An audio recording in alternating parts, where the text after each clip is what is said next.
Oh, wait, stream. Can I stream this? You can stream this to your audience. Yeah, go for it. Wait, hold on. Let me log in real quick. Do you mind? Just give me a second here. I'm an asshole. I totally didn't do it on time. Sorry. It's okay. I mean, we've already gone live, so like, Oh, are we live already? Oh my we are live gosh. already. Hi, everyone. If you want to share with your audience, will it kick you out if you do that? It will. Okay. Good evening, everyone. My name is Dale Rodriguez, and this is Flabonga Monthrothacube. Usually the intro is far more polished than this. Like usually it's like golden. With me today, I've got Syya.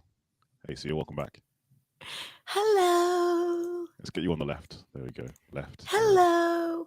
Oh, I have to now I have to title everything? Title everything what? What? Oh my goodness. Okay, if I want to stream to my audience, I have to title it. Do you? Yeah. Oh, man. All right, Syya is back because it's me. All right. Let's do this. How's your show going, sir? Well, usually smoother than this, Syya. I'm not going to lie. Look. We are friends, and we are. And with all friendships, there's beauty in imperfection, is there not? No, if it was anyone else with this foolishness, I'd have stopped laughing already. But since it's you, we're cool. We'll let it slide. Okay. For my audience who may not know you, please state your full name and what you do for a living. Why, thank you. Thank you for having me. My name is Syya Yasotornrat. No, it's not. Yes, I said that. Yasotornrat. And I'm the founder of Brilliant Beam Media. And we are a marketing agency for B2B social media management. We actually are, though, and it's something that I'm having fun saying, is we ultimately save businesses, marketing agencies time. So for those that don't want to create content, long form content like a podcast, or they don't want to take the time to make the shorts, or they don't want to take the massive amount of time to do social media management engagement, we do that for them. Fantastic. Two things. Go and jump in the comments real quick. Raquel Flores is here. She taught me how to roll my R's, by the way. Thank you, Raquel. Raquel. Because, with my last name, I should be able to roll my R's. So thank you, Raquel, for teaching me that. Second thing, last time you were on this show was over a year ago.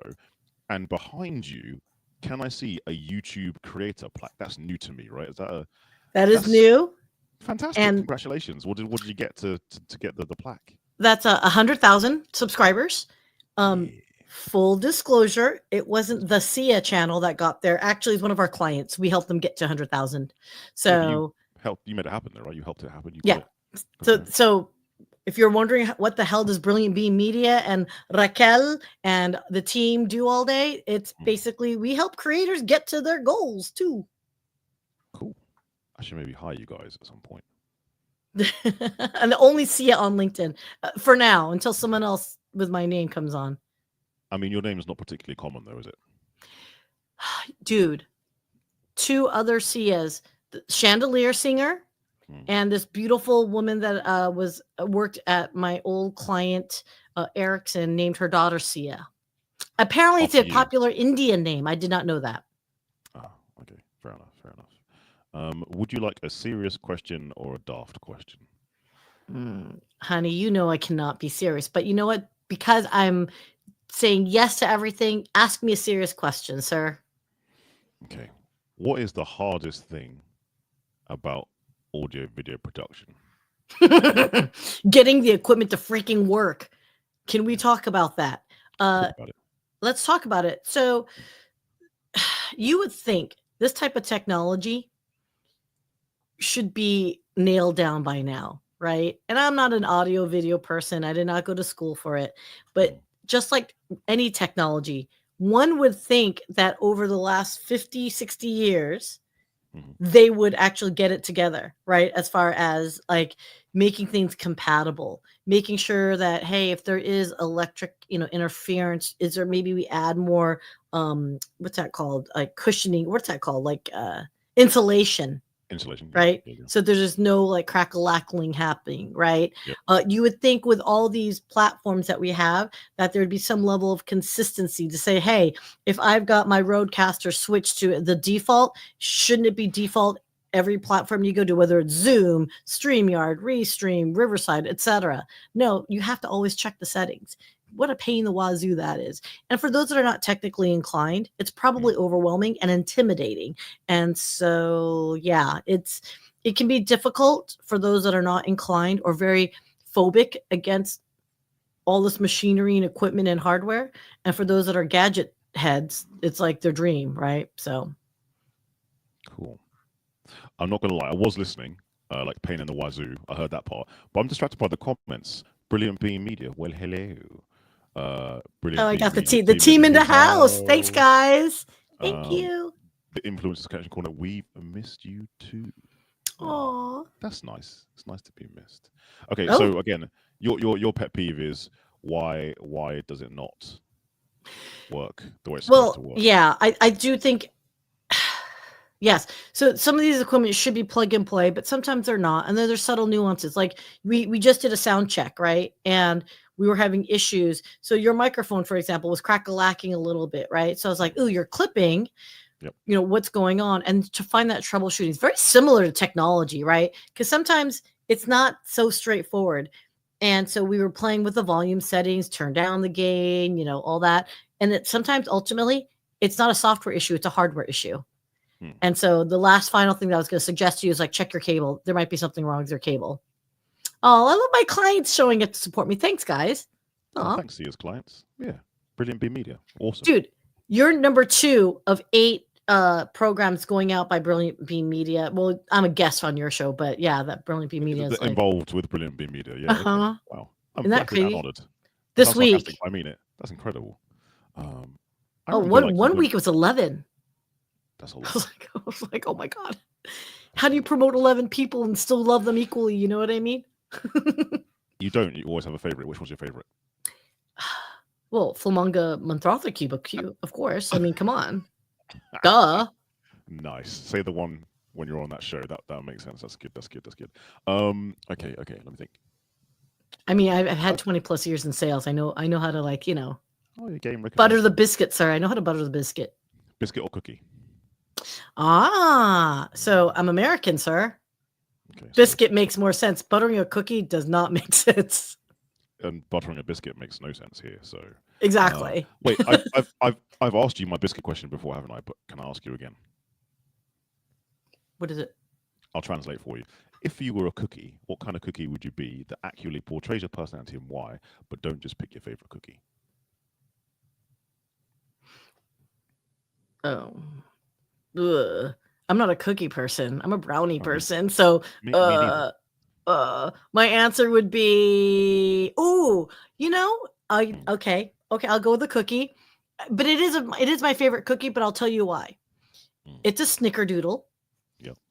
It's a sugar cookie. It's nothing more basic than a sugar cookie.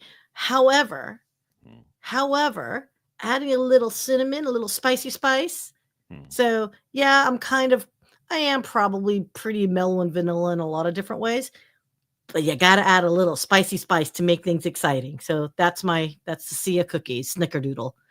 I like to think I know you pretty well. I don't think anyone would ever describe you as vanilla. in the slightest. Like, okay, when I say vanilla, I'm talking about maybe I'm vanilla in the context of I'm basic, of my expectations of life. Like if things go bad, you just kind of roll with it. You kind of just, I'm very vanilla when it comes to like, meh. Like there's nothing so horrible in life that I don't think we can't overcome. So I'm very basic in the context of like, I'm basic. I dress basic, dude. Like I dressed up for you. Thank you. I appreciate As in I put on a second shirt. I didn't dress up for you. I'm just wearing a t-shirt that I've been wearing all day, so apologies. It's okay. I'm going to ask you 2 more icebreakery type dating profile questions, and then we'll go to the serious questions if that's cool. Yeah, sure. Okay. Next one. If you could eat any meat for the rest of your life, forsaking all others, what meat are you choosing? This is when you tell me, right? I'm not vegetarian by any. No. I mean, oh man, when you think about like meat and what you can consume and your favorite, like I'm torn because I love bacon. I love pork because there's a lot of great Asian dishes with pork. Yeah. But I do love me some like steak. I do love me beef. But then like beef gets a little heavy. Mm. So then I was like, oh man, nothing beats a really delicious salmon that you could just have fun. But then I love sea bass too. And then now I'm like, oh, I'm a carnivore. So the answer is I like meat. I like meat, all of them. Yep. That's like tough, dude. Oh, you're oh man. I think if I have to pick, I have to pick beef because I like steak tartare. I like barbecue. I like a regular steak. I like my burger. I like meatloaf. Like, yeah. Yeah. So beef. Beef. An American beef, if I want to be very specific. What about Wagyu? So I don't think I've ever had a proper Wagyu. So there is Wagyu that's served here in America, but it has to be like, I don't know if the Japanese have relaxed the rule, but they don't export the Wagyu like of the proper like Wagyu. Like A5. we have I mean, like Vegas will say they have A5 and all that stuff, but if they do export it now, and this is like 20-year-old information. My understanding is there are cows that they ship the cow, but the actual like processed meat itself, if you want Japanese Wagyu, you must go to Japan for the real stuff. The stuff here in America and anywhere else in the world, I'd venture to guess. Call me out, chefs out there. They have strains like Canada, I believe, had a real good strain of the Japanese beef meat or the cows, I mean. Yep. But it's not truly Japanese. So I've had great Wagyu, yeah, sure, but yeah, I mean, but I don't think I've ever had the Japanese. No, me neither. I've never been to Japan. So I have been to Tokyo Airport for a layover. That's it. yeah. Okay, next silly question. This one's a bit more risque. So are you and your audience ready for it? Can you handle it? I can handle it. Popeye, SpongeBob, Bugs Bunny, shag, marry, kill. Ooh. Oh shoot. Oh. Okay. Look at my hand. Okay. Yeah. Wait. Okay. Wait. Popeye, Bugs Bunny. SpongeBob. Okay, kill SpongeBob. SpongeBob was after me. I never connected with him. Yeah. And I don't know. The cynical person in me is like, why are we celebrating mutated animals being from the Bikini Bottom like atoll, which was nuked like crazy by the U.S. government? So no. So I'd kill SpongeBob. I would marry Bugs. No, wait. What are the options again? Popeye and Bugs Bunny. Yep. Oh, So you've I killed would. SpongeBob. So you gotta have fun with Popeye or Bugs, or marry Popeye or Bugs. I would marry Popeye and do Bugs. Yeah, I think that would be. Yeah, I would do. I could see. I You could let see Bugs it. hit it. You let Bugs hit it. Okay. I'd hit Yeah, I mean, it. I'd hit he'd go Bugs. like, He'd be fun. He'd be a lot of fun. he'd go like a rabbit. Okay. I wasn't gonna say anything, young man. We're on LinkedIn, and on Yeah, YouTube too. I know. And that's why we're now going to do some serious questions so our Okay. serious business type people can learn some valuable business insights. For example, why are blazers called blazers? I didn't know. I don't know. That's a great question. Like, if anyone can answer that in the comments. Like, because blazers are considered a business attire, right? You can wear a blazer to the office, or you can wear it to a meeting face to face. But why are they called blazers? It's a weird. That's a great question. Yeah, can someone look that up for us? And by the way, Craig Barnes, is this a LinkedIn live about beef? Oh man, Craig's up late. He's in the UK. He runs Aztec Oils. They're an oil company in the UK. He's a very cool dude. Hi, Craig. Sorry, go on. No. I was going to say hi, Craig. I'll say I think it's motor oil specifically. Craig, if I'm wrong, please correct me. Feel free to promo in the comments, dude. Like, tell them about Aztec Oil. It's Tony here as well. It says Tony Stevenson, FCA. Hello. Hello, Tony. Cool. Did we all miss it's funny. I wasn't paying attention. Well, Tony's my new. I say new. He's not new anymore. He's the co-host, but he couldn't be here this evening. So he said Dale, do it without me. That's right. but I guess he's in the comments. So Thanks, Craig Tony. was like, if I could listen to one voice before bedtime, good timing. That's too funny. So I'll. Do you want me to slip into my ASMR voice? Shall we? Don't do that. That's too much. I Shall can't handle that. He's, oh my God, I love him. Anyway, Craig's sorry. the lube. Craig, I am the lube man. Craig is the lube man. Yeah. I am intrigued. He's a cool guy. I also his content is always funny, sarcastic, satirical, and on point. I shall follow him. Yeah. I mean, with that title and tag, I mean, who wouldn't want to follow him? Jeez. Peer pressure. We'll get Craig on the show at some point. I've invited him, but he keeps like just ignoring me. So it's okay. I keep inviting you to Technophile Real Talk, and then you bring on guests that don't want to be on it. Hey, maybe we'll get Craig on. Craig want to join? He can join. For those who don't know, because again, this is some of my audience, what is the premise of Technophile Real Talk? Have you ever sat at a bar, pub? You guys call it pubs, and you talk about a movie, and you're like, "Did you see that latest Matrix? Like Neo should have done X." Or blah, blah, blah. Morpheus does that, right? The real Morpheus in the original would never have done that, right? That's basically the premise of Technophile Real Talk. So we react. It's a reaction video to movies from the lens of technology and cybersecurity. So the guests actually are technology-based folks and or technology adjacent. And we just look at things. So there was one movie, I can't remember it, and it just cracks me up. We're just watching it. I might have been Hackers or Sneakers or one of them. It's always Hackers. All right. And they just, it was just cracking me up because one of the guys goes, this movie would have been over if they just did 2-factor authentication. And then we just all erupted in laughter. So, I mean, it's lighthearted entertainment for us tech folks that like movies. Not quite the same thing, but if you watch Friends through the lens of the 21st century, I would say 25% of the stories wouldn't happen because they'd have cell phones. Like there's episodes where like Joey's going to the cinema with Phoebe and they're like, "Oh, I wonder what's on." And they go check out the magazine, and then they can't reach each other. It's like in real life, we'd just be like, "Yo, what up? I'm at this movies. Let's go." Like they just go. It wouldn't be a thing.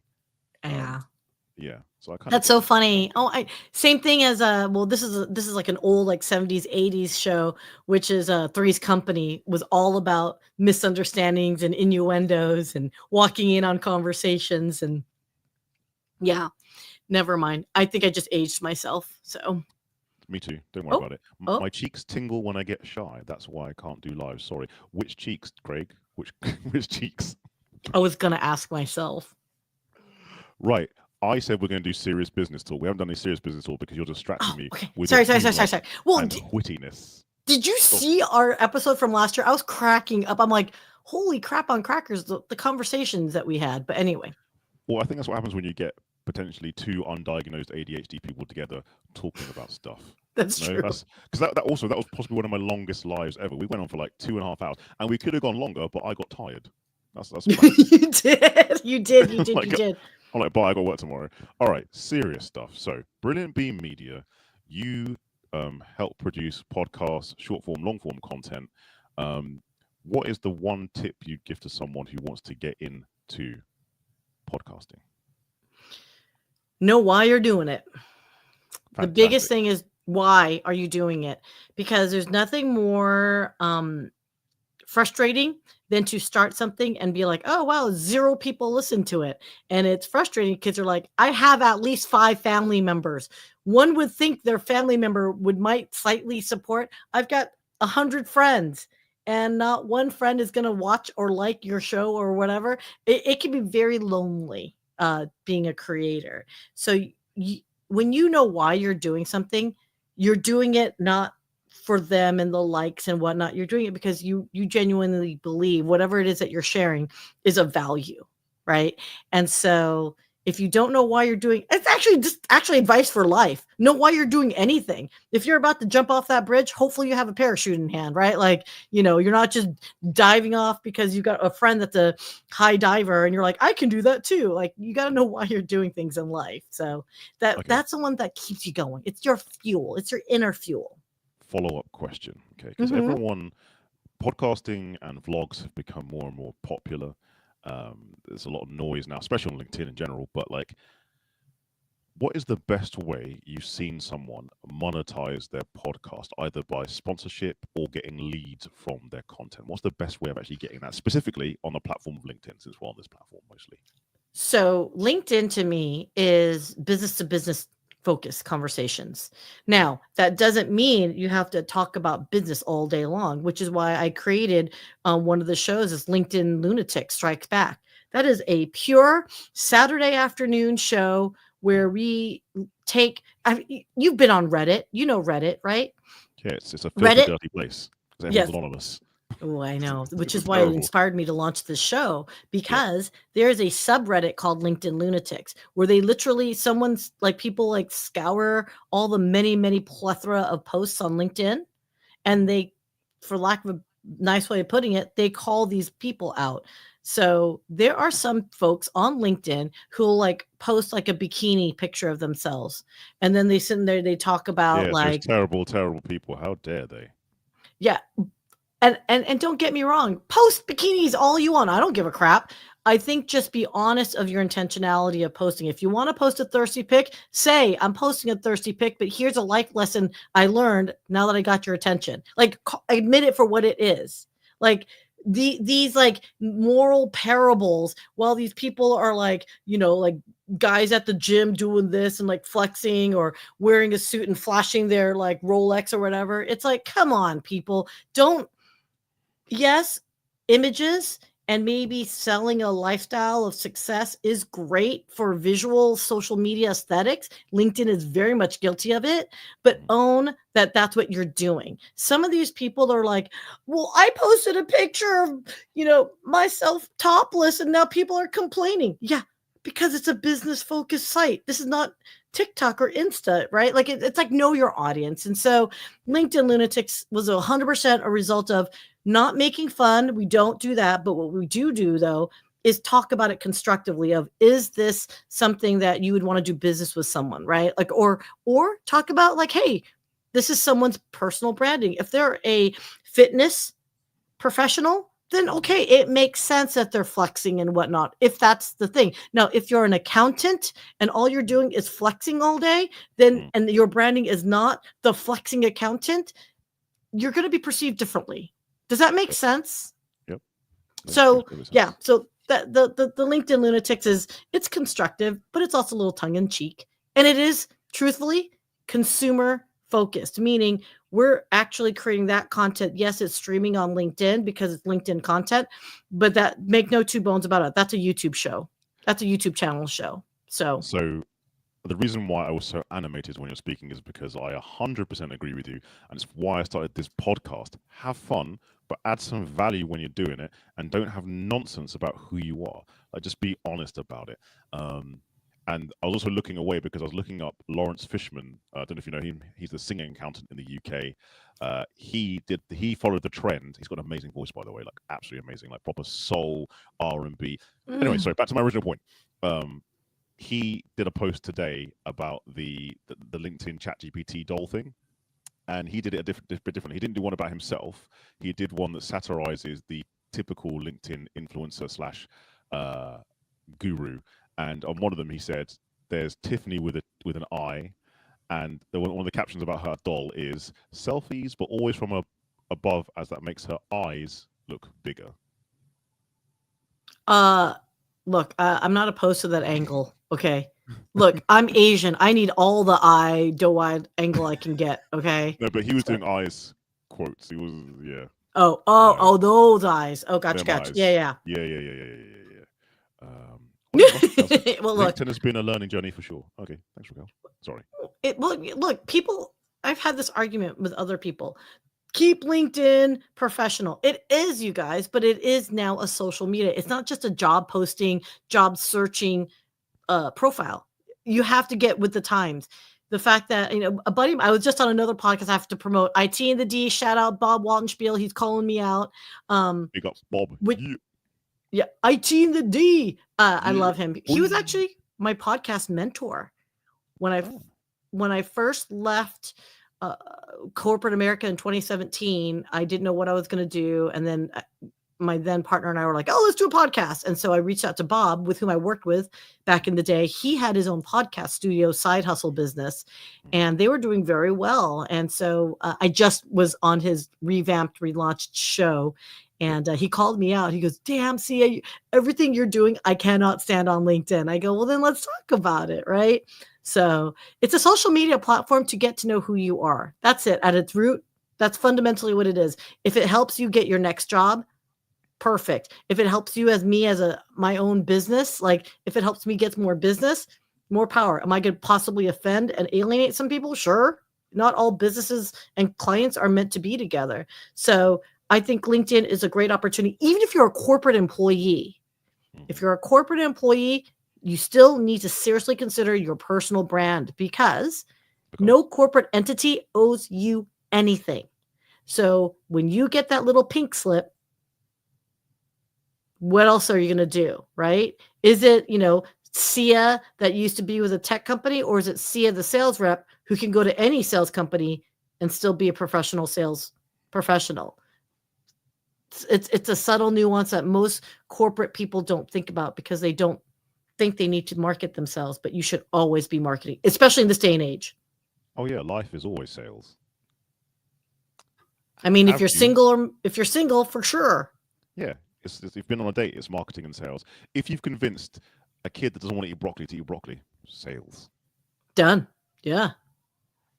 Yeah. Yep. Sales. I don't have kids, so I guess convincing myself to eat broccoli. So yeah. No, but you might have interacted with nephews, nieces, or friends' kids at some point. Dude, I have to sell to myself half the time. I get you. I'm catching what you're pitching. Yeah, like go to the gym, Dale. Go to the gym. This is a good idea. God, I'm jealous. I need to do that. I'm still in that selling to myself phase. So bad. Yeah. All right. Okay. Again, silly question or serious question?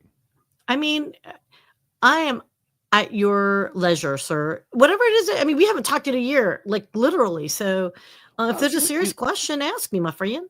We sent messages on WhatsApp. There's been some messaging. It's not like we complete radio silence. Exactly. No. But I mean, yeah, I love all these comments that we're seeing. Like LinkedIn has been a learning journey for sure. You're right. It is a creator's playground, Raquel. Yep. I think people underestimate the value of showing your ability to think outside the box. So I love the idea of LinkedIn being more creative, an outlet for corporate people, for entrepreneurs, for coaches, etc., to really showcase who they are, because those are the soft skills that are never going to be written in a resume. True that. And no matter what AI does. We just did a Gnaw on This Business Bites, my Tuesday live stream this morning. We just talked about not too many spoilers yet, because I haven't seen it yet, and I'm part of Team Replay. Oh. So well, it's a 15-minute conversation. I don't know much I could. I mean, it's kind of like the nuance. It's right there. Okay. I'm distracted by your guitar. I know I've asked this before, but I'm going to ask you again. Do you play? I play. I don't play well. So I would say my version of playing guitar is a lot of power chords from the 90s. Yeah. So I definitely can do, or at least I used to. I mean, I had to grow out nails for a client conference. These are their colors. I would never do these colors naturally. Okay.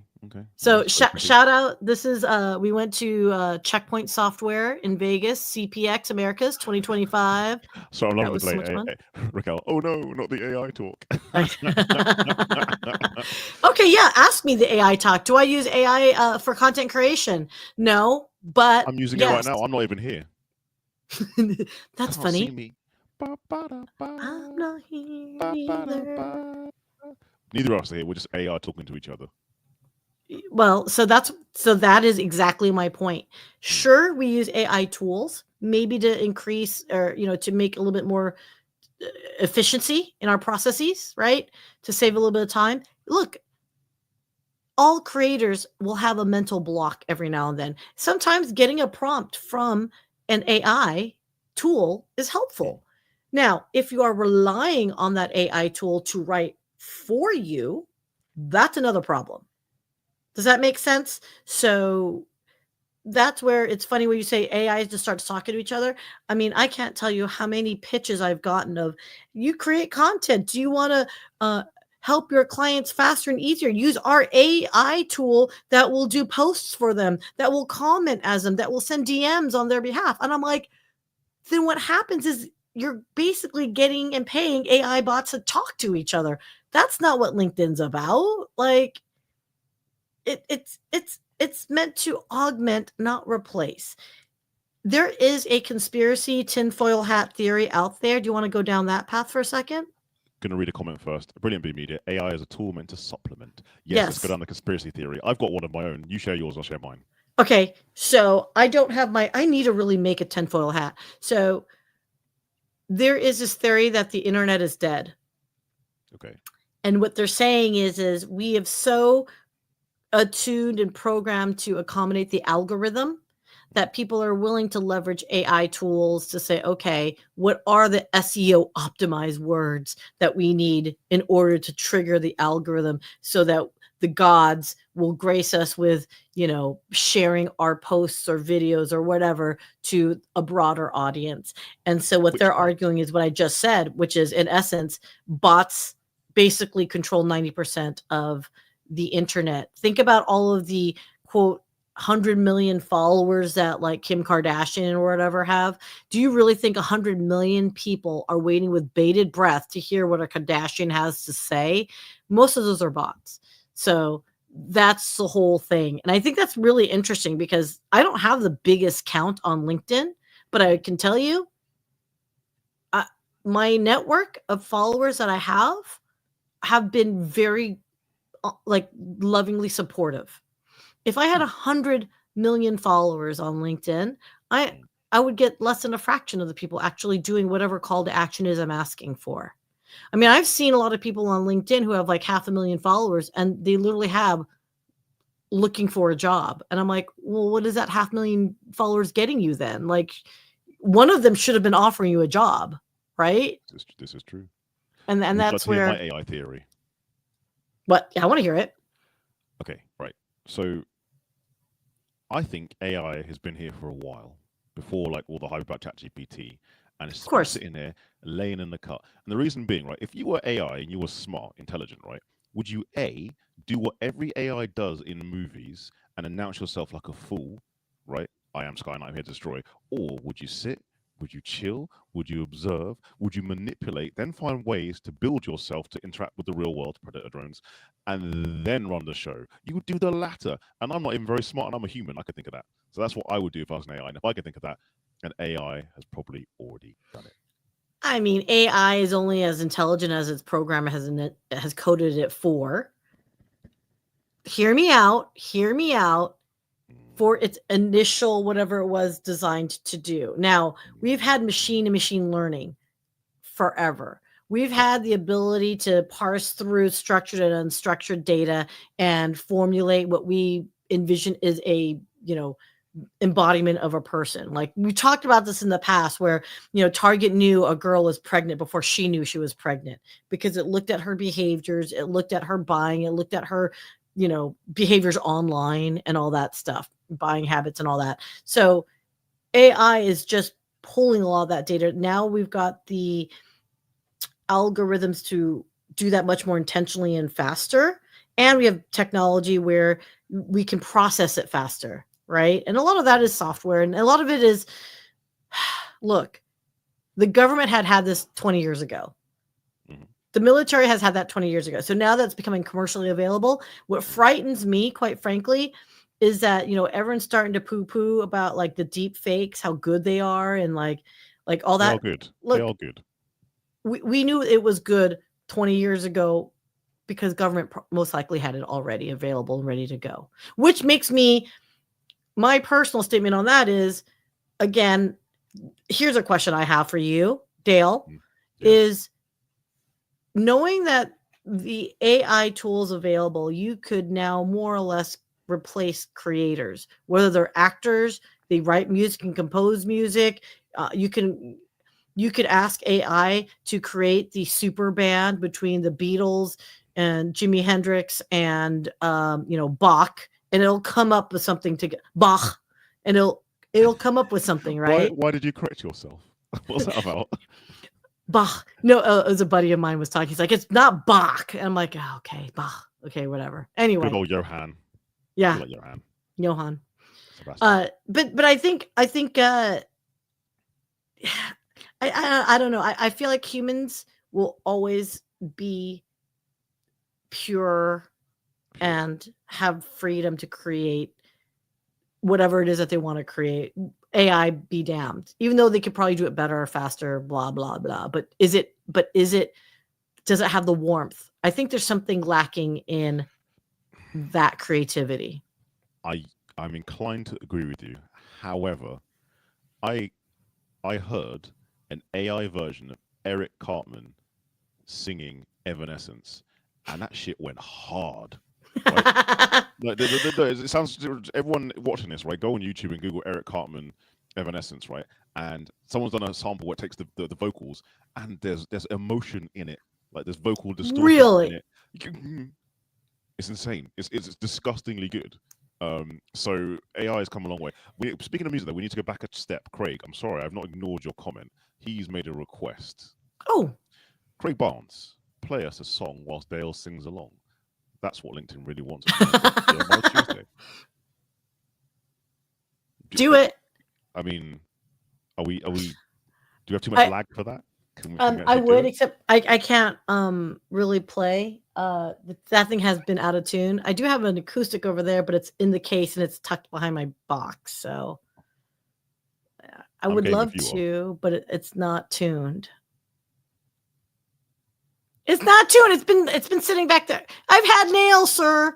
I've had nails, and I'm not Dolly Parton. I cannot play. I have to. Yeah. Syya, we don't want excuses. We want results. Well, I'll give you a result. It won't be a result you'll like. That thing had not been tuned in like evers. In saying that, like, I don't know what you would play that I could sing. Like, we might not know the same songs. I mean, yeah, I play like, yeah, I don't. How about I play and you sing? Oh yeah, then we poor like what's his name? Your friend. Craig is not gonna. He's gonna have nightmares. I don't sing. That's what we think, right? Two things. Why do Americans say Craig and Graham funny?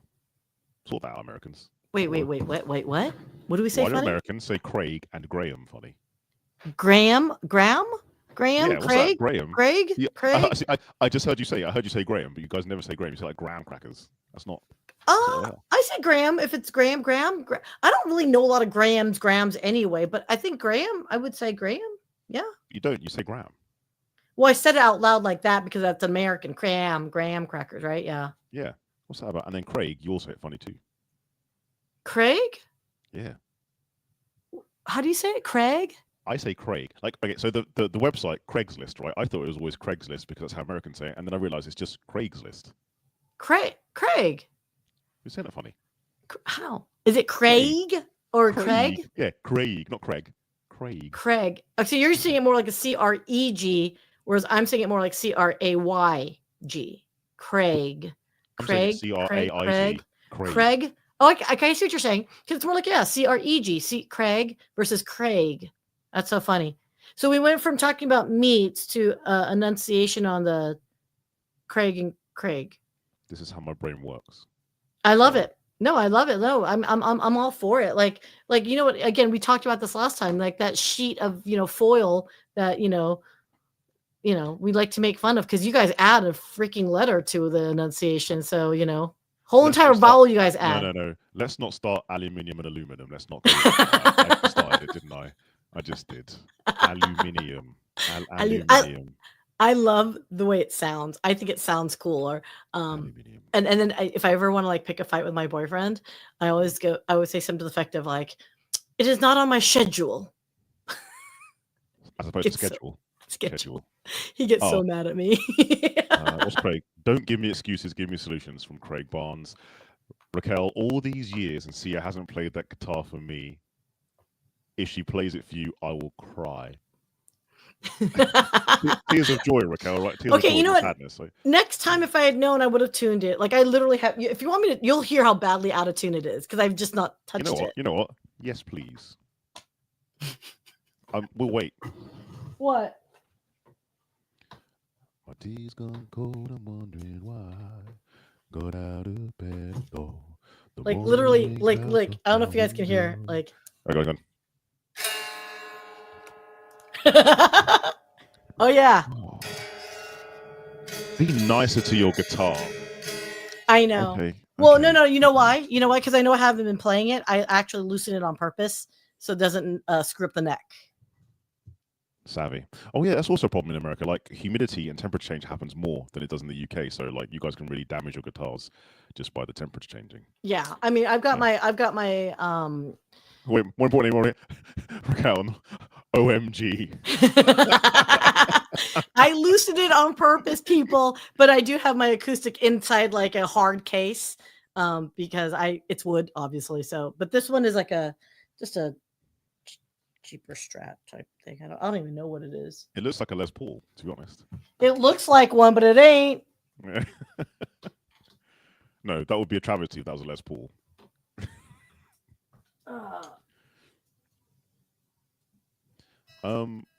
Going back another few steps, you said you had a question for me, and then we kind of meandered away from it. I think it was about AI. Were you going to ask me about AI, or was that? Oh, that geez, I lost Louise, lead? man. Why are you trying to make me remember? Oh, hey, I'm wearing my pajama pants too. My little comfy pants. Oh, I don't remember the question because, ADD, but I will say this much. Freaking Texas. Let me tell you, guys, there's a saying in Texas, if you don't like the weather, just wait 15 minutes. We had a freezing warning the other night. Yep. Like, not last night, but the night before. It's like 76 degrees today. Hold on, let me just It's like if you don't like the temperature, just wait 24, 48 hours. It'll be a 50, 50% change in temperatures. For the rest of the world, that's 24 degrees Celsius. Yeah. And then like at 29 is below, like it's like under freezing, right? 29 degrees, 32 degrees is freezing for Fahrenheit. So I don't know because everyone measures in Celsius. Everyone else. Oh my God. What is 29 Fahrenheit? Oh yeah, okay, in Celsius. Here we go. Ready? -1. Minus 1.6, yeah. Okay. Yeah. So from -1 to 24 in 48 hours. That is pretty ridiculous. It is. It is really ridiculous. And it's Texas. So what can I tell you? It's huge. The state's huge. That is one of the things. I keep teasing you about pronunciation and word and stuff. I love about America is the grandeur. Texas is so big. I think like the UK could fit into it like 5 or 6 times. No, it's so big that you've got like different time zones in the same state, which is incredible. Like it's just so vast. It's so cool. Yeah. So there's like this saying of like the distance from Dallas to El Paso, and Dallas is not even the furthest end of the state, by the way. Dallas is kind of like central, slightly to the east, to El Paso, which is the farthest point of the Texas border.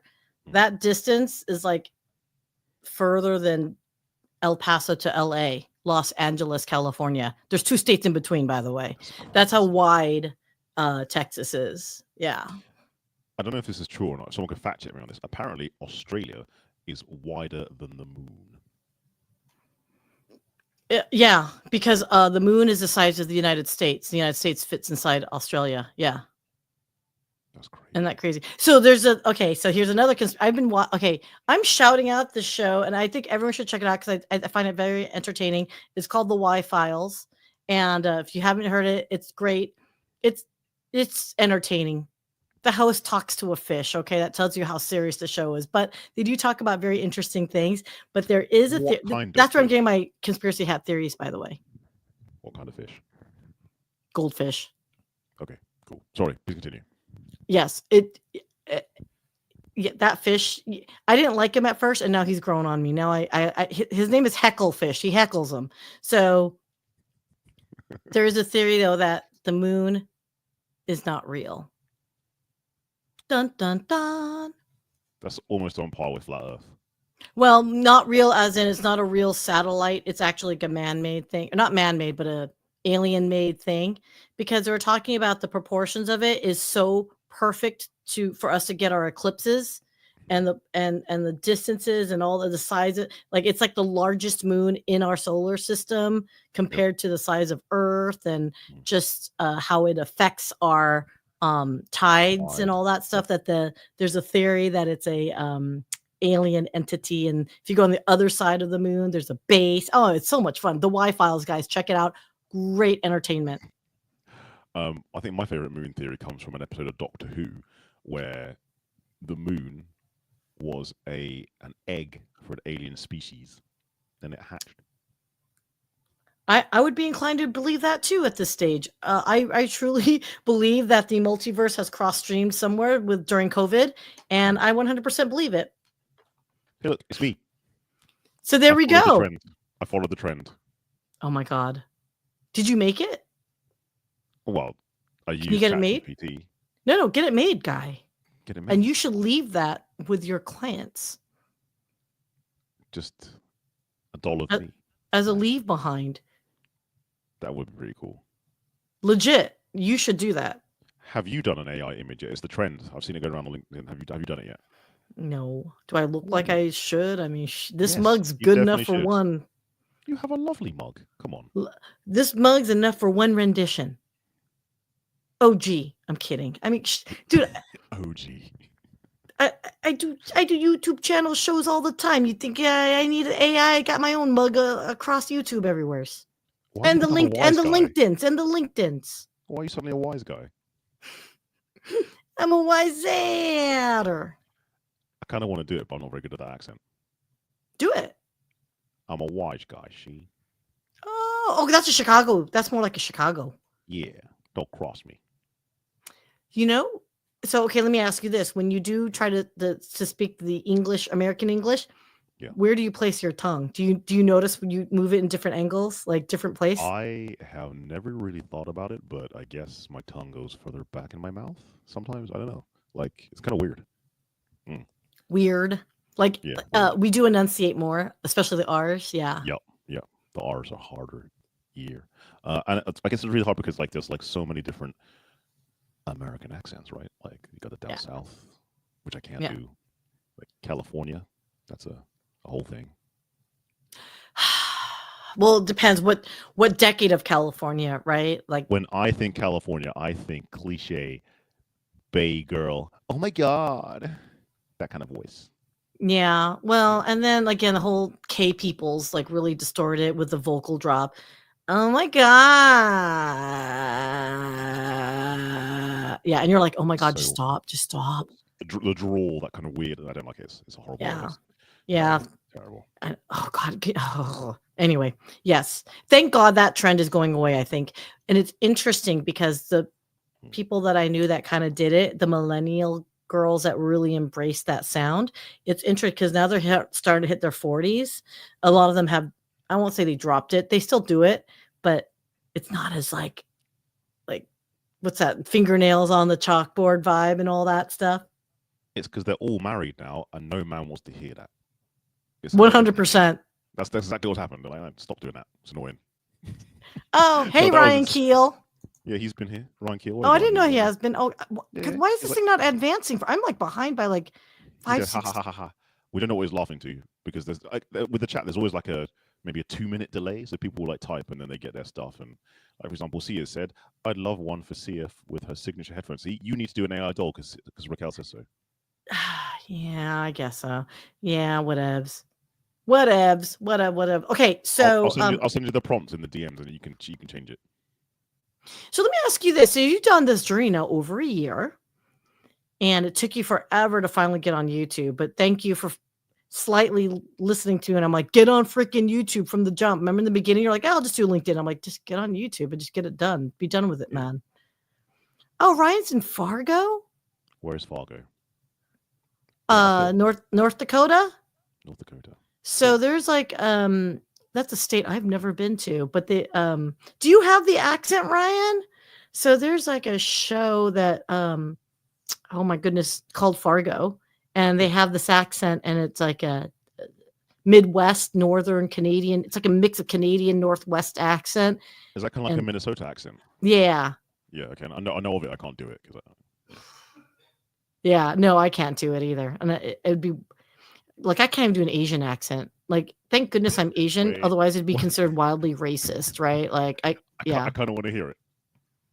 Oh You know, no, it'd be wildly racist. Oh, Ryan, you do have the accent? Okay, yeah, I don't know how to do that accent, but yeah. I can do a cliche anime Japanese accent. Do you want to hear it? Okay, I want to hear. I have the way of the warrior. I will destroy you with my martial arts prowess. I shall raise my key and destroy you. No? Nice. Right. Nice. I don't know the Japanese American speaking accent other than the anime sound, which Yeah. is most likely a non-Japanese English speaking person. So, Probably. but Probably. there was a comedian though that he does the accents and he goes, here's how you can tell the differences between a Japanese speaker, a Korean speaker, a Chinese speaker, and I forgot what other options were. And he does it. And the Koreans were a little bit more like, huh? Like I can't even do it. See, I can't even do it. Like it's just, like I said, wildly racist if I wasn't Asian. Brilliant, being wildly entertaining. Wait, so can you do other accents? No, I can't do any Okay. accents. Are you kidding me? Like no, like it's not even like no. I think I think Ryan and I bonded. He's like Yosuke. He's put the comments in. there you go. Yeah. Yeah, no. I think it's interesting. When I was a kid, I could listen to music and play the notes. That's an amazing but I skill, by the can't way. sing the notes. Like, you know what I mean? Like, it's like I'm not tone deaf in the context of I can hear a note and play it, but I can't sing along to it. So I can never hit the notes that and maybe maybe a sing teacher could probably tell you like what you hear in your head is different or how it vibrates in your head or whatever when you're singing.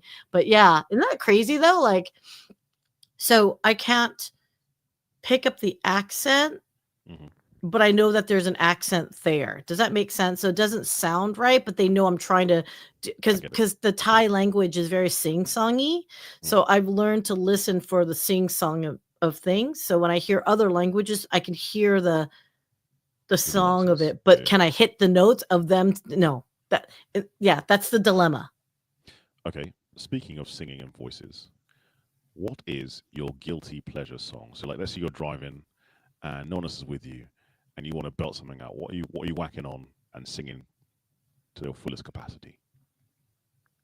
Well, it's guilty pleasure. So that would imply then it's kind of embarrassing to admit. Yeah. That your partner, your friend, your family would judge you for singing along to it. Guilty pleasure, or something people don't expect you to sing to. The problem is I sing to everything. I sing. Yeah. I never said I sing well. I belt out in the car by myself, all by myself. That's probably my guilty pleasure song. That's a fantastic guilty pleasure song. Mine is Kelly Clarkson, Since You've Been Gone. I couldn't even begin to think about hitting that note. Like I'm not going to do it now. I need to do some warm-ups. Hey, I just sang all by myself. You barely sang it. I sang it. That's as good as it gets, baby. Good as it gets. Right. This has been highly amusing. Dale has to come to the show. Which show? LinkedIn Lunatics. Okay. That's when we comment about posts on LinkedIn. Okay. You definitely should come. That one's an easy, like fun show. That's a straight up. Have your people call my people. Can my co-host Tony come along as well? He's really cool. Of course. Yeah. Awesome. Yeah. Oh, hey, I just want to go on record, Raquel. So she's not from here. And so it's really interesting. So she knows nothing about alternative 80s and 90s, music. And so me playing Depeche Mode for her, for example, some Smiths. She's like, why is he so sad? I'm like, because that's the music. It's so good. So I am human and I need to be loved. Yeah, good song. Just like everybody else does. Johnny Marr playing. That kind of ethereal kind of wow noise. I remember when I kind of first met. We've not met in person. Raquel, and we discussed that she missed out on like 20 years of TV. So like, there's so many pop culture references that she doesn't get. It's upsetting. She's not from here. Cool. He doesn't get the cool references. Well, I think poor girls, like and that's the thing. I think the challenge of immigrants, right? So I'm an immigrant as far as though I was born here in good old Florida. Yeah. And for those that know, you know if you know, explains a lot about me. But that being said, I was still raised as a Thai kid, even though I lived in America, because my parents, though they came out here from Thailand, they That means you didn't got fully. beaten. Yeah, I did get beaten. Oh Yeah, yeah, of course you but did. you know what? Never as bad as my sisters, because I am not dumb. I observed. I'm a baby, so I Yeah, you're the saw the younger one. stupidity, foolishness that my sisters would do, and I'd be like, "Hell no, I'm not going to get my Younger you know siblings what always whoop." get it easier. Always. Because youngest, I get it. I get. Oh, youngest is spoiled. Let me just in defense of the babies and the best kids of the family. Hmm. It's because we watch what our siblings do. Just gonna mute Syya there. She said she was the best of the family. I took over. The oldest of the best of the family. We are the archetype. Don't you As you dare were. unmute me. Okay, that's why youngest and babies get along the best, because the oldest were the ones that broke the mold, We did. right?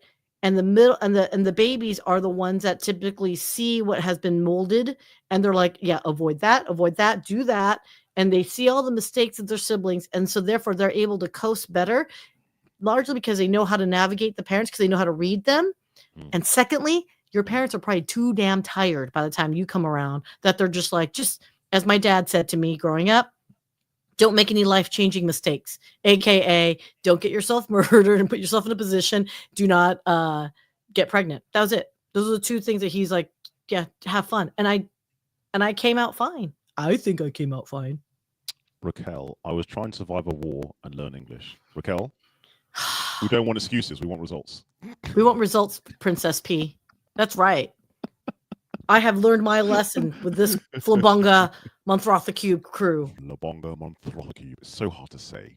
It's Monthro- so hard to it's say. still Who would name it that? What kind of fool would do this? our good friend who's gone MIA on us. How's he doing, by the way? I messaged him about 6 months ago. He's still alive. It's all good. Jeez, I know he was like, he's happily working. I think he found another place, so good on him. But we missed your dad jokes, sir. Come back. I mean, I think he posts every now and then, but still. He does. He does. He does. Nick Smethers, living legend. He is. And he's out in Manchester too. I want to go there. Yes. I want to go visit there. Dude, so many of my favorite bands are there. So, like, just want to walk the cobble streets and be like, oh. Raquel's come up with a really good idea, by the way. I still need to do a whole reaction show from all the pop culture I missed. I think that would be highly entertaining and make very good content for LinkedIn. I mean, okay, look. I think it would be good, Yeah. but you know how it is when you have to explain something, the joke is no longer funny. That's my only concern. And I don't want it to be like we laugh at poor like Raquel for not knowing the joke, right? And the joke is like 40 minutes ago, and you're like, no, okay, next. Like, I don't want to put her in that situation. Bye, Ryan. Bye, Thanks. Ryan. That's very kind of you. Thanks. Say hi to your 8-year-old. Oh my goodness. So when are you coming to the US, my friend? Me? Yeah. My plan was to go this year, but that's been sidetracked. So maybe in the next 2 years, I will try and come. So the thing is, if I go to the US, right, I've got to do a good 3 to 4 weeks because I've got family in Florida, I've got you guys in Texas, and I've got friends in California. So I need to like get time to be in each place when I do it. And it would have to be like Houston and or Dallas because that's a 4-hour drive, 4.5-hour drive apart between Houston and Dallas. That sounds like a you problem, not a me problem. Sounds like a you problem to have to figure out who do you love more, Raquel or me? Just saying. No, it sounds like one of you would have to figure out who loves me more. I've already flown 8 to 9 hours. Well, we're gonna go Houston or Dallas. Who do you love more? Mm-hmm. Sure, I'd probably rent a car and drive both places because I've never actually driven in America. I've been many times, never actually driven, so I want to give it a go. I'd hire like a Mustang and just break the speed limit. Is it? Have you driven on the other side of the road before? Is that something that you can do in your brain easily? Yes, I've driven in France and Belgium before. Oh, okay. Well then, I guess that's okay. And you don't have to worry about driving manual cars because we don't have manual cars in the United States. I would rent a manual car if I could. I don't even know if you have that option anymore, to be honest. I like Unless my it's like a numbers though. high-end luxury, I think maybe they have, yeah. In fact, I saw like a YouTube short about that. They're talking about like in where you are from, your little Mhm. island over there across Yep. the That Atlantic, that like tiny 50 place. Yeah. like 50% people know how to drive stick. Like America, Yeah. it's like We all learn. 10%. Yeah. Yeah. Yeah. Like my boyfriend still has a stick shift car that he has. That's like 20-year-old car now. We drove it to a restaurant and none of the valets knew how to drive stick. So my boyfriend's like, well, let me just park the car, which defeated the purpose of valet, but whatevs. Yeah. Yeah, but you can't let someone who doesn't know how to drive stick No. drive stick. So we It's just gonna wreck the so gears. so so we had like this like our old little car that he has. Oh my god, it's an old RSX, by the way. Anyone that's Mhm. curious. Yep. It's older than a lot of people that are on LinkedIn. And because no one knew how to park the car, drive the car, they parked it in the front next to like it was so hilarious. There's like two Lamborghinis and then our car. Fantastic. Yes. So there you go. We were special. We did not cover as much businessy stuff as I hoped. I was trying Well, to be what do you serious. want to cover? No, it's too late. It's been an hour. It's bedtime. Oh my god, it's an hour already. Oh my Yeah. goodness gracious. See, Time that's what flies when you're happens. having fun. You This is what happens when you don't have me on enough. Then it's like easier bite-sized chunks of the Syya, right? So, yeah. I mean, you're welcome back anytime. We just have to schedule it because one of us doesn't like getting up early. One of us.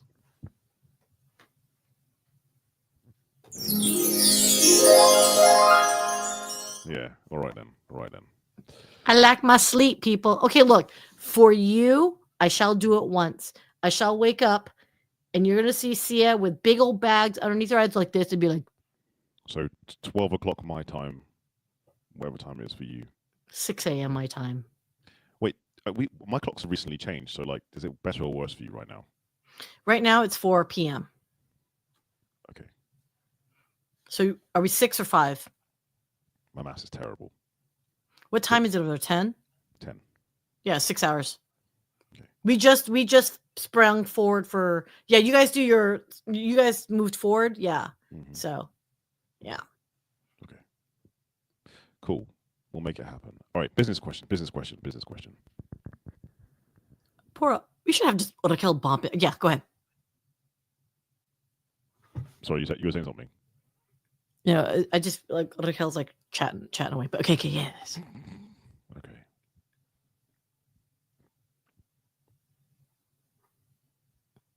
I'm getting there. Don't worry. Hold on. You can ask me anything. Business wise. I shall allow it. Shall allow it. What is your LinkedIn pet peeve? Fake a shite. I like we talked about earlier, LinkedIn pet peeve is people trying to be something what they're not. No one's perfect. Most people don't even know your foibles. So there's a lot of people that are like self-critical and so they try to be something they're not. And it's a pet peeve of mine because there's so much fakery on LinkedIn. There's a lot of fake it till you make it mentality. And I don't mind if you're not where you think you should be, right? Like I don't judge you for that. What's that Instagram thing? No judgment. We listen, but we don't judge. We listen, but we don't judge, right? Like Mm-hmm. I think LinkedIn needs to embrace that in the context of not the sarcastic version of Insta, but truly as in I think LinkedIn needs to stop comparing itself to each other and what they think they should be portrayed as, right? No one wants to look stupid. I get that, especially in business. No one wants to look, not credible or they don't want to look like they don't know what they're doing. But to me, if I see that you're human, I'm going to want to like get to know you because you failed. You failed a lot. You failed, look, Edison was no angel, but he was all about failing again, getting back up, fail again, get up, fail again, figure it out, right? And I think there's something admirable in failing. I don't like overly perfect people who are like, I wake up at 4 a.m. and journal, and then I meditate, and then I have a wonderful homemade from scratch gluten-free breakfast, and then I wake up my children, and then I put makeup, I get ready, and then I look like $1 million, and then my partner wakes up, and then I send them off to work with a pleasant kiss and surprise. You've just Like, described my daily routine. What are we talking about? and look, dude, if you like it, if that's you, man, like, more power to you. I mean, shoot, like, go for it. Like, I just don't like fake. I don't like fake people. I can't do fake. I can't. My time is precious. Your time is precious. Why would we want to waste each other's time with something that's not going to be like real, I guess. So, and I don't like fake people who pretend to be nice to you because they want something from you. I pretend to be nice all the time. I pretend to be nice right now. Yeah, no, you're doing that because you're British English person. Like that's in your like DNA. You people do that all the time, right? You know. 100%. And I don't, but it's not. I'm not I don't know. person. I mean, that's your country's fakery. We're talking about you personally on LinkedIn. You know what I'm saying? I don't know. Yeah, pet peeve. I mean, wait, if you want, if I got superpowers, I'd be a villain. Like that. Like that. Like there's more fun. Like Homelander's my biggest influence. Like there's more fun in villainy, sir. Much more fun. By the way, but if we're talking about one specific thing that really irks me to no end on LinkedIn, pitch slappers. Do not try to connect with me on LinkedIn, and then you seem like you have a decent profile. You seem like a good person. I can't talk to everyone that wants to connect with me. Okay, I get that. Yep. But if your very first DM to me is, have you checked out AI tools for your business today? Hey, I noticed you use, I noticed that you create content. We have a staff here that creates content for you through AI. It's like, F off. Like, I actually said it. I said fob off, actually. I said fob off, but I didn't want to get like banned. But there have been many a days where I'm just like, after a glass of wine, I'm like, do I really want to? Do I tell you what I want? What I really, really want? Okay. Another business related question. What business book are you currently reading or have you read that you'd recommend to people listening and or watching? I have not read a book recent, but I do have client books that I do support and promote. Please do. So if you make me into a rectangle, you see there. Yeah. So but you're asking business books specifically, so let me go here, behind. I'm still here, don't worry. Just giving you the full screen. I know. I'm trying to okay. Oops. There goes my stuff. Okay. This one I actually take your time. I know. No, I need hold music. That's why I need like some hold music. That's what I need. Wait, is that gonna work? How do I this? What? You know what? This one. Sorry, you were saying. Go on. Oh, I don't have a little thingy, but okay. This one I thought was really good. This is actually, I read this a couple years ago, and I actually picked it up the other day, and then I put it back because I just wanted to check out one little chapter, but I just like this one. So this is, and it's nobody cares until they do, and I just loved this title because it totally resonated with me, because here's the deal. Yep. A lot of people do a lot of self-talk to themselves, negative self-talk for whatever reason. Life isn't going my way. Well, who's to blame for that, right? Satan. Or what's causing these failures and all that? Satan. And doubts, like when you doubt yourself, like, hey, am I the right person? Can I do this? What's going on? And so I really like their little tagline here. It says, living beyond the blame, excuses, and doubts that hold you back. And I love this because I'm a big advocate of, if you're in a hole in life, it's because you put yourself there. And what I mean by that is, look, we're all dealt crappy hands in life. The question is how do you react to it, right? And how can you respect your emotions in that moment while you're in that situation? Maybe you might want to scold yourself for making a decision. Case in point, perhaps I didn't need that extra glass of wine, right? Because heaven knows the next day you're paying for it, right? Bad business decision. Maybe I should have known better not to dump 5 freaking figures into a jerk that will never pay back, right? Well, that's a lesson learned, but what am I going to do? Am I going to make excuses? Am I going to always blame that particular individual that is classless and useless in my book? Yeah, sure, but maybe it's you, Syya. You, the one that wrote that check and you gave it to them and you trusted and all that stuff, right? So you can't blame anyone but yourself in life. Sure, there might have been things set for you. Your playing board sucks. But a lot of times we're in the results we're in because we put ourselves there. And it sucks. And maybe because I'm cold and heartless, I can take the brain and of emotion out of it and focus on what actually needs to get done to get me out of that situation so I don't do it again. Does that make sense? So that's why I like that book, because it's really it took you out of your emotion and into action.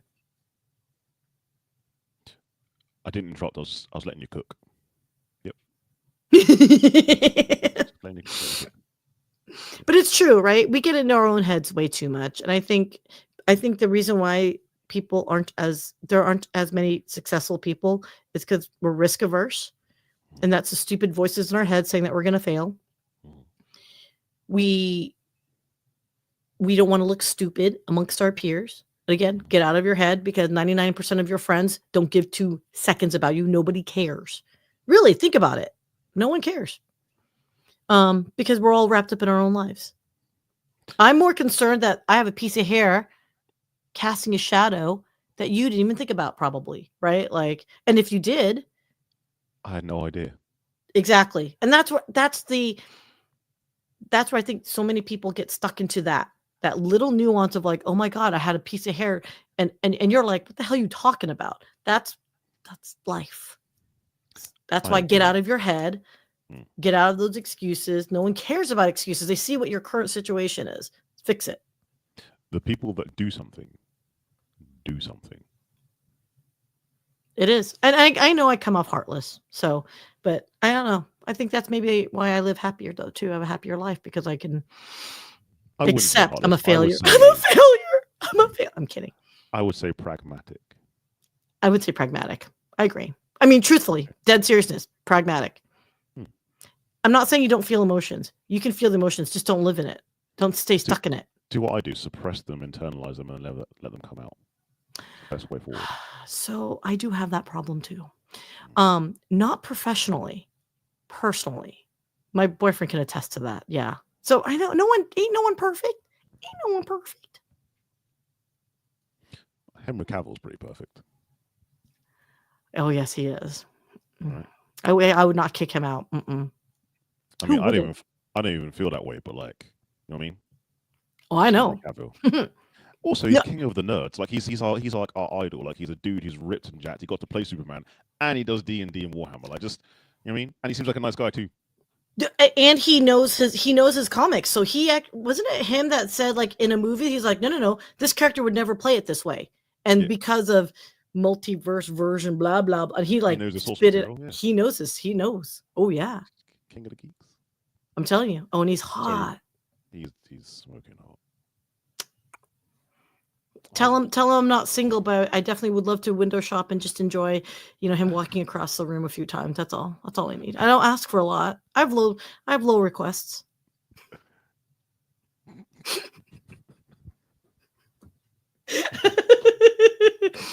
Oh, do you want to get canceled? Is that what you're asking for, my friend? Me or you? You said it, not me.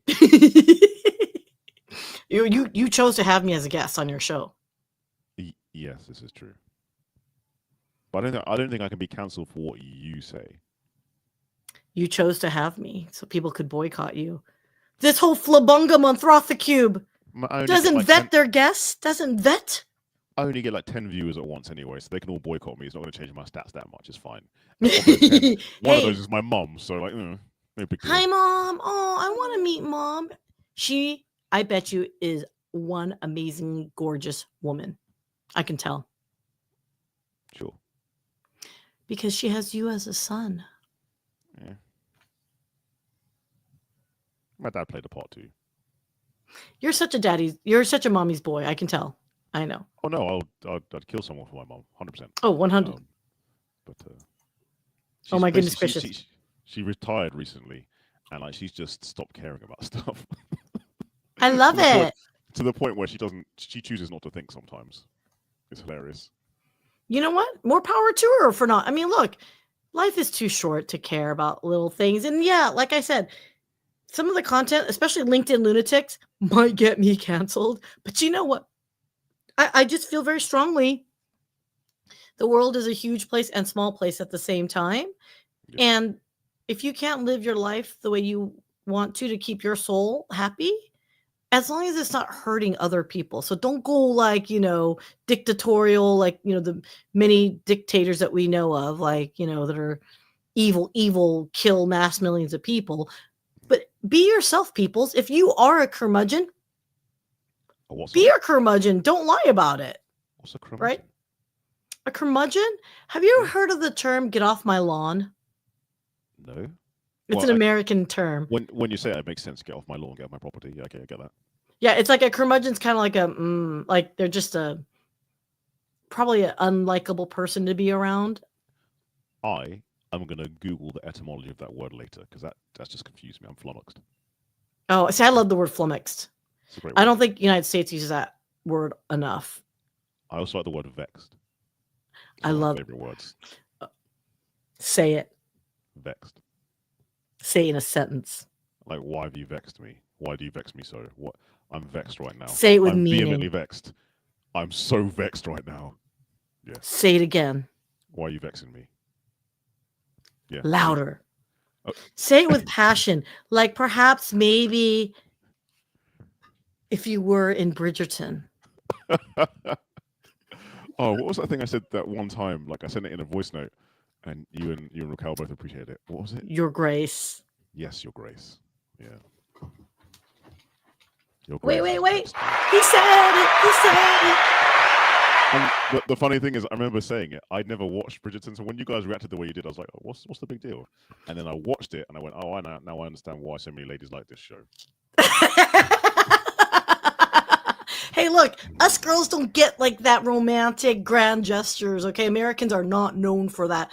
Our version of grand gestures is like it's just not as sophisticated. It's a little bit more brute force machismo-y. Yeah. Right? Like if you think about like suave. Yeah, there's something about the slow burn of like words, right? To articulate a meaning versus just grabbing them and like hugging them and you know. It's all about the seduction. It's also about the build up, the teasing, the tantalization. Like I can do naughty things, but I choose not to. The brain. I know. I think that's and I think that goes back to business, by the way. So I'm bringing it back is having that intellectual curiosity. And I think a lot of the courtships that, that people talk about is, you can be creative. Courtship, by the way, does not have to mean dating, not sexual. It could be like in a business. When you are prospecting a client, is that not the same thing as courting? Just a different purpose, but the same end result, which is you want them to say yes to you. Right? And you want that moment to be enjoyable for all. So be pleasant, be curious, ask them the things that you would on a first date, for example, to be like, okay, why do you like the color puce? Did you know puce was invented by Louis XIV because it was a blah, blah, blah, blah, blah. And I actually saw a short video yesterday about it. That's why I was laughing in my head. I suppose your knowledge of the color puce is phenomenal. What? It wasn't 14th. I think it's 7. Anyway, yeah, there's like puce isn't a color. It was just a king was trying to like humor. Puce. You'll to see give it like different variations of it. dark brownish purple or reddish brown. See, like just Puce. give me that color All right. It's like a salmony pink color, but darker, I guess. with a little brown in the mix, right? Yeah, Too much brown in the mix, if you ask me. right. But it wasn't a real color. It was just something that I think it was. Yeah, a king was trying to like make his lady feel better about some color or something, and he's like, "Oh, it's puce." And then because his wife or mistress was wearing it, then it got popular amongst the court, and then puce became a color, and it was a made-up I've word. got Google in front of me. The color gained popularity after Marie Antoinette's husband, Louis XVI, described 16th. an unflattering purple-brown gown as couleur de puce, and puce in French means the word for flea. Flea. Oh yeah, she looked like a flea. Yeah. I forgot that part. Bang. We've been talking a while. I've enjoyed the conversation. I'm still enjoying the conversation, but I'm really sorry. I'm very, very tired. No, go to bed, my friend. I'm surprised we've been talking this long. I think everyone's gone. We've been chatting so long. 100%. Before I go, do you have any questions for me? Yes. When are you coming on a Technophile Real Talk? You know what? Honestly, I'll join. Because last time I was free last time, but someone else wasn't free. So next time I'm free, I'll come on. It'll be fun. And then on Saturday, and if you're open for Saturday, the LinkedIn Lunatics is a Saturday show. It's at 10 a.m. my time, which would be what's 10 plus 5 on a clock? 2 o'clock your time? 3? 2? Oh, that's bad maths on my part. That's bad? 3? Okay. So 3 o'clock on a Saturday, if you're open, we'd love to have you. Cool. I am every other Saturday I'm free, so that sounds good. I would say love you and leave you. Peace out. Bye. I grow weary of your banter. End stream.